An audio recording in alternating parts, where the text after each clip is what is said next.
అసలు actually nativity, మంచి తెలుగు జోకులు అవన్నీ వేసుకునే సినిమాలు బాగా ఇప్పుడు పాన్ ఇండియా దీనిలో మొత్తం కొట్టుకుపోయాయండి మధ్యలో.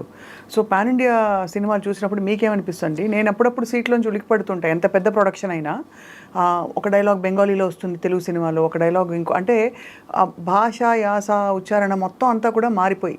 సో ఇప్పుడు మీకు if you have able writers, మంచి రైటర్స్ మీ పక్కన ఉంటే ఆ తేడా ఏం గమనిస్తారు సీను గారు మీరు? డెఫినెట్ పాన్ ఇండియా అనేది నిజంగా జరిగిన ఒక అద్భుతం అండి ఇది. బికాజ్ ఆఫ్ రాజమౌళి గారు ఇది జరిగింది.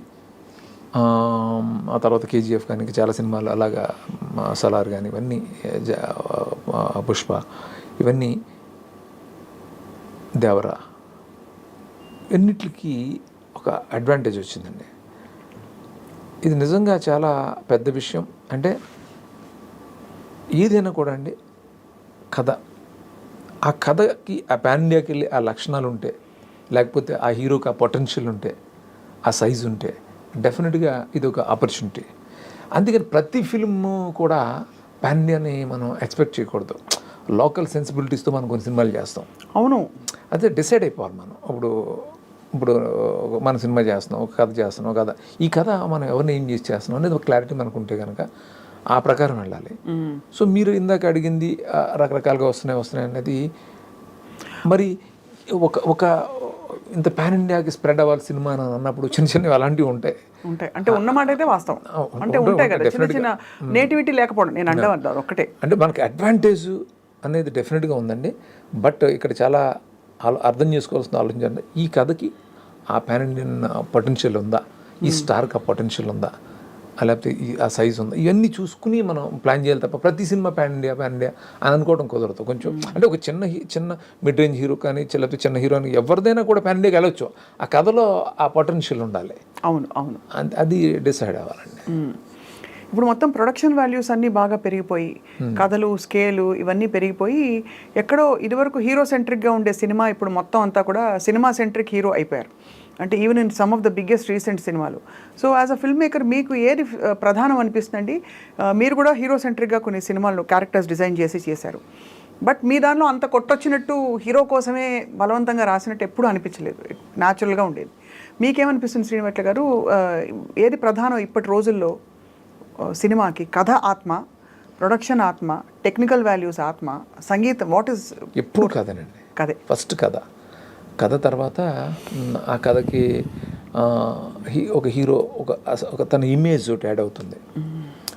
ఆ తర్వాత ప్రతిదీ కూడా టెక్నికల్గా ఆ సినిమాని కొన్న బడ్జెట్ని బట్టి అంత బాగా తీసుకెళ్ళాలి. ఇవన్నీ ఇంపార్టెంట్. ప్రొడక్షన్ ఇంపార్టెంట్, ప్రమోట్ చేసే ప్రొడ్యూసర్స్ ఇంపార్టెంట్, అన్నీ కలెక్టివ్గానండి. అవును కరెక్టే. సో అన్నీ కలగలిసి దానికి తగ్గట్టుగా ఉండే ప్రొడక్షన్ అయితే అది ఆడియన్స్కి నచ్చి అది. ఎగ్జాక్ట్లీ అండి. మీరు ఈ మధ్య చూసిన సినిమాలలో మీ సినిమాలు కానివి, what did you like the most?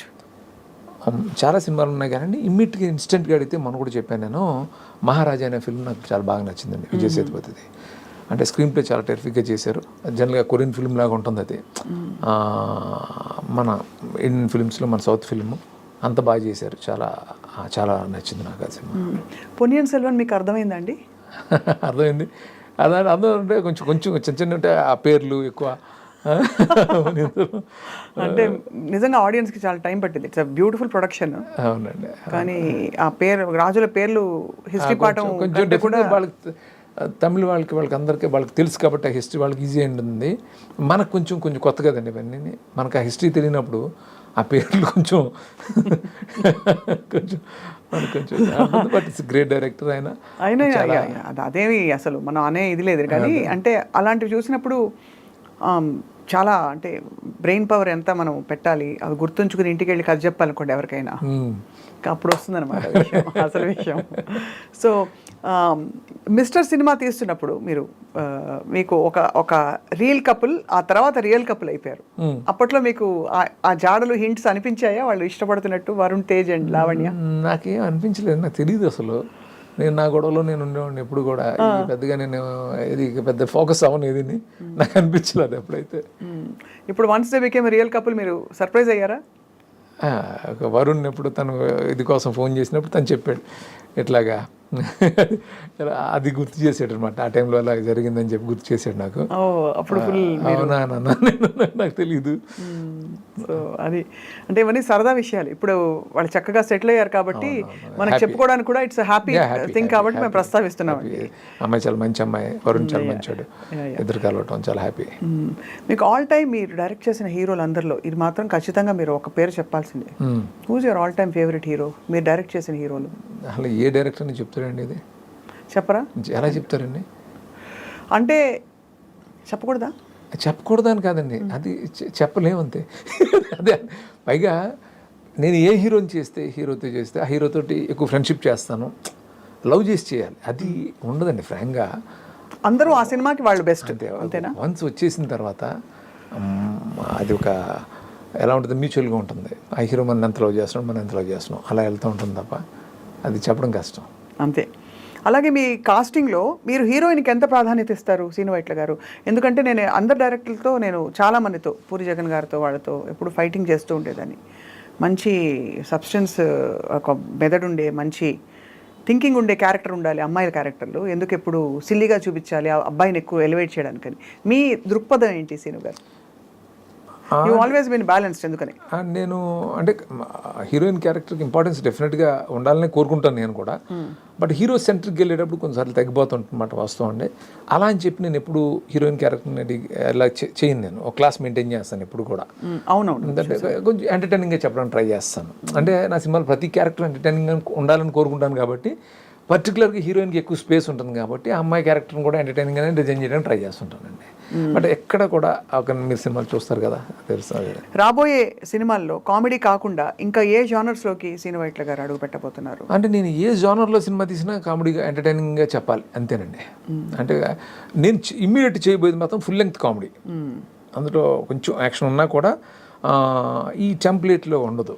అంటే కొంచెం ఏదో రివెంజ్ ఇలాంటిది కాదండి అది. సో ఆ సిచ్యువేషన్లోనే యాక్షన్ వస్తూ ఉంటుంది, ఆ టెన్షన్లు వస్తూ ఉంటాయి, అలా ఉంటుంది. లొకేషన్స్కి ఎంత ప్రాధాన్యత ఇస్తారండి? ఈ సినిమా విశ్వం ఫర్ ఎగ్జాంపుల్ ఇటలీలో చాలా తీశారు, హిమాచల్ ప్రదేశ్లో తీశారు, మంచి మంచి గోవా కూడా వెళ్ళారు. సో ఇంకా కళ్ళకి ఫీస్ట్. నేను డెఫినెట్గా అండి అది చాలా ఎప్పుడు నా సినిమా ఎప్పుడు విజువల్గా ఒక ట్రీట్ లాగా ఉండాలి సినిమా అని అనుకుంటాను ఎప్పుడు నేను. దానికోసం కొంచెం ఎక్కువ ఇదే చేస్తాను. అంటే లొకేల్స్ కొత్తవి పట్టుకోవాలి ఇలాంటి ఆలోచనలు ఎప్పుడు ఉంటాయి నాకు. ఉంటాయి మీకు అయితే? ఈ పర్టికులర్గా ఈ విషయంకి వస్తే ఆ మటేరాలో అది తీసిన ఎపిసోడ్ కానీ, గోవా ఇంటర్లో ఒక ఐలాండ్ బ్లాక్ కానీ, హిమాచల్లో ఫుల్ స్నోఫాల్లో తీసాను అది కానీ, ఇవన్నీ బాగా ప్లస్ అయినాయండి. అన్నీ వర్కౌట్ అయితేనే కదా ఒక సినిమా. చాలా టీడియస్ అండి సినిమా తీయడం అసలు అనుకుంటాం కానీ అబ్బోయ్ ఎంత వర్క్ గ్రౌండ్ వర్క్ చేయాలి, ఎంత ఇది చేయాలి, అంతా చేసి చూసేవాళ్ళు ఏం చేయకుండా చూసేవాళ్ళు మీకు సర్టిఫికేట్ మార్కులు ఇచ్చేయాలి, వేసేయాలి. అలాంటిది అఫ్ కోర్స్ చూసి ఈసారి మీకు గొప్ప మార్కులు వేశారు కాబట్టి it's beginning for you, new beginning. నేను చాలా థ్యాంక్ఫుల్గా ఉండాలండి ఈ విషయంలో. అంటే జస్ట్ వర్డ్ ఆఫ్ మౌత్ తోటి సినిమా హిట్ అయింది. చాలా అడ్వర్స్ సిచ్యువేషన్స్లో ఈ సినిమా వర్డ్ ఆఫ్ మౌత్ తోటి ఆడిందండి సినిమా. అది నిజంగా చాలా గ్రేట్ అండి. అంటే థర్డ్ వీక్ 300 థియేటర్స్ ఇంక్రీజ్ చేయటం అంటే అది మీరు అర్థం చేసుకోండి. అవును అవును ఖచ్చితంగా అది అలా గ్రాడ్యువల్గా పికప్ అయింది. అప్పుడప్పుడు అనిపిస్తుంది మేబీ ఇదే కరెక్ట్ ఏమో అని. Cinema should speak for it self. లేకపోతే ముందే ఎక్కువ పబ్లిసిటీ చేసేస్తే ఏదో ఎక్స్పెక్టేషన్ పెట్టుకెళ్ళి పబ్లిసిటీ చాలా ఇంపార్టెంట్ అండి. అంటే మాకు పబ్లిసిటీ ఎందుకు ఇంపార్టెంట్ అంటే అండి, ఫస్ట్ థియేటర్కి జనాన్ని తీసుకురావడానికి చెయ్యాలి. మేము అన్ఫార్చునేట్లీ అంటే ఎవరిని బ్లేమ్ చేయడానికి లేదు ఇక్కడ. డేట్ అనౌన్స్ చేసేసి ఇంకా డేట్కి ఇంకా ఛాన్స్ లేదు, ప్రమోట్ చేసే ఛాన్స్ లేదు మాకు. సాంగ్స్ కూడా రిలీజ్ చేయలేకపోయాం. చేయకుండా చేసినా హిట్ చేసినందుకు అందుకే చెప్తున్నాను చాలా థ్యాంక్ఫుల్గా. అంటే నాకు పెద్ద రిలీఫ్ ఇచ్చారు విషయం ద్వారా. కరెక్ట్, అవును. సో ఇప్పుడు చిన్న ర్యాపిడ్ ఫైర్ మీతో శ్రీను వైట్ల గారు. అఫ్ కోర్స్ మిమ్మల్ని ఇబ్బంది పెట్టే ప్రశ్నలు ఏమి అడగము. అంటే ఫేవరెట్ హీరోయిన్ అంటే మళ్ళీ మీరు ఇబ్బంది పడతారు కాబట్టి అడగకుండా, మీరు డైరెక్ట్ చేసిన హీరోస్ కాకుండా మీ all time favourite screen hero ఎవరు, ఏ భాష, ఎనీవేర్? నేను చాలా సందర్భంలో చెప్పాను, నేను కృష్ణ గారు అంటే నాకు చిన్నప్పుడు కృష్ణ గారు అంటే చాలా ఇష్టం నాకు. సూపర్ టేస్ట్ అండి అసలు. ఫేవరెట్ హీరోయిన్లు మారిపోతూ వచ్చారండి చాలామంది. అంటే శ్రీదేవి గారు ఉండేవారు, ఆ తర్వాత ఒక్కొక్కరు అలా. రామ్ గోపాల్ వర్మ గారిని ఒక వర్డ్లో డిస్క్రైబ్ చేయాలంటే ఏం చెప్తారు? యూనిక్ అండి. యూనిక్. తిట్టకుండా పొగడకుండా వాళ్ళు చెప్పారు. యూనిక్ అండి, అవును ఖచ్చితంగా. I'm just kidding. యూనిక్ అండి. నేను చూడలేదు అలాంటి మనిషి, ఇంకో మనిషిని నేను చూడలేదు. రైట్. బ్యూటిఫుల్. మీ ఫేవరెట్ హాలిడే డెస్టినేషన్? ఫేవరెట్ అంటే ఎక్కువ అంటే నేను వెళ్ళేది గోవా, స్విట్జర్లాండ్ ఇష్టం. స్విట్జర్లాండ్. ఓకే. శ్రీనివాట్ల గారు ఖాళీగా ఉన్నప్పుడు ఏం చేస్తారు? ఆలోచిస్తారా, సినిమాలు చూస్తారా, లేక బాధపడతారా, సంతోషపడతారా, నవ్విస్తారా? నేను సినిమాలు చూస్తానండి, ఫ్రెండ్స్తో స్పెండ్ చేస్తాను, లేకపోతే పొలం వెళ్తాను, ఫామ్కి వెళ్తాను అంతే. మీ బెస్ట్ ఫ్రెండ్ ఎవరు? చాలామంది ఉన్నారండి, అంటే ఒక 10 మంది ఉన్నారు. 10 మంది బెస్ట్ ఫ్రెండ్స్ ఉన్నారు. 10 మంది ఉన్నారు. అందరూ ఇండస్ట్రీ వాళ్ళే? ఇండస్ట్రీ కాదు, కొంతమంది బయట, కొంతమంది ఇండస్ట్రీలో. యా. శ్రీనివాట్ల గారి ఆల్ టైమ్ డ్రీమ్ ప్రాజెక్ట్ ఏంటి? ఆల్ టైమ్ డ్రీమ్ ప్రాజెక్ట్ అనేది నాకు ఫ్రాంక్గా నాకు నెక్స్ట్ చేసే సినిమానే డ్రీమ్ ప్రాజెక్ట్ అంటే. ఇప్పుడంతా all set on the comedy. ఈ హీరో ఎవరైతే మీరు రివీల్ చేయబోతున్నారో ఫస్ట్ నాకే చెప్తారు కదా మీరు? మీకే చెప్తాను ఎందుకంటే అండి అదే మనల్ని ఎగ్జైట్ చేస్తూ ఉంటుంది. అవును, కరెక్ట్. సో డ్రీమ్ ప్రాజెక్ట్ అనేది అంటే ఎక్కడికక్కడ అదే డ్రీమ్ ప్రాజెక్ట్ మీరు చెప్పినట్టు. ఎందుకంటే అదే దాని మీద మనసు పెడతారు. అంతకంటే పెద్దది అవుతుందా వి డోంట్ నో, తెలియదు, అదే పెద్దది అవుతుందా అని చెప్పేసి. మహేష్ బాబు గారిని కొత్తగా చూసాం మీ సినిమాలో. ఇప్పుడు ఇంటర్నేషనల్ స్టార్ అయిపోయారు, రాజమౌళి గారితో చేయబోతున్నారు. What do you feel as his director? చాలా హ్యాపీగా. మహేష్ బాబు నాకు చాలా క్లోజ్ ఫ్రెండ్, తను ఆ స్థాయికి వెళ్ళడం చాలా చాలా సంతోషంగా ఉంది. అంటే మళ్ళీ మనకు దొరకడా అని దిగులుగా కూడా ఉంది. అయ్యో అవునవును ఉంటుంది. అదే అండి. అలాగే మీరు చిరంజీవి గారితో చేశారు, రామ్ చరణ్ గారితో రాబోయే రోజుల్లో? డెఫినెట్గా అండి, అందరు హీరోలతో చేయాలనే ఉంటుంది. మిస్ అయిపోయిన వాళ్ళు? మిస్ అయింది బాలయ్యబాబు, మిస్ అయ్యాను అంతే. ఇంకా ప్రభాస్తో చేయాలి, పవన్ కళ్యాణ్ గారు మిస్ అయ్యాను, బన్నీ మిస్ అయ్యాను, ఇవన్నీ ఉన్నాయి. ఇవన్నీ లిస్ట్ మేము కూడా వెయిట్ చేస్తుంటాం. మీ కాంబినేషన్ యూనిక్ గా ఉంటుంది కాబట్టి ఈ హీరోలందరితో రావాలని చెప్పి. సో మచ్ అండి. సో దీపావళి చక్కగా మీకు కొత్త కాంతులతో మీరు మళ్ళీ కామెడీ సినిమా మీద వర్క్ చేస్తున్నారు. మీకు దీపావళి శుభాకాంక్షలు. Thank you so much. ఎలా జరుపుకుంటారు సార్ దీపావళి? మీరు ఏం చేస్తారు? టపకాయలు కలుస్తారా? క్రాకర్స్ అంటే మా పిల్లలకి బాగా ఇష్టం, వాళ్ళతోటే. మీ ఫేవరెట్ టపకాయ ఏంటండి? తారాజువలా? అన్నీనండి, అన్ని ప్రతిదీ అదిదేం లేదు. అదే కాబట్టి అయితే దీపావళి ఊళ్ళో జరుపుకునేవారా? ఊళ్ళో బాగా జరుపుకునేవాళ్ళు, తారాజువలు ఎట్లాంటివి అప్పట్లో. అవును, అది ఇక్కడికి వచ్చిన తర్వాత వేరే మారుతుంటాయి కదా అట్లా. అది. సో అయితే మీకు మీ కుటుంబ సభ్యులందరికీ దీపావళి శుభాకాంక్షలు. అలాగే మీ నోట మై డ్రీమ్ ప్రేక్షకులకు కూడా. అందరికీ నమస్కారం అండి. ఐ డ్రీమ్ ప్రేక్షకులందరికీ కూడా దీపావళి శుభాకాంక్షలు. So Seenu garu, we look forward to meeting you again. Thank you. మళ్ళీ మనం కలిసి బోల్డ్ విషయాలు మాట్లాడుకోవాలి. Thank you so much. ఇవాళ మా ప్రశ్నల్ని భరించినందుకు మీకు ధన్యవాదాలు. మీరు మంచి ప్రశ్నలు అడిగారు. Thank you so much. And అలాగే మా పర్ఫార్మెన్స్ మీకు నచ్చుంటే మీరు తెలుసు కదా ఏం చేయాలో, మాకు ఓట్ చేయండి తప్పకుండా. Thank you so much. Namaste. Thank you. Right.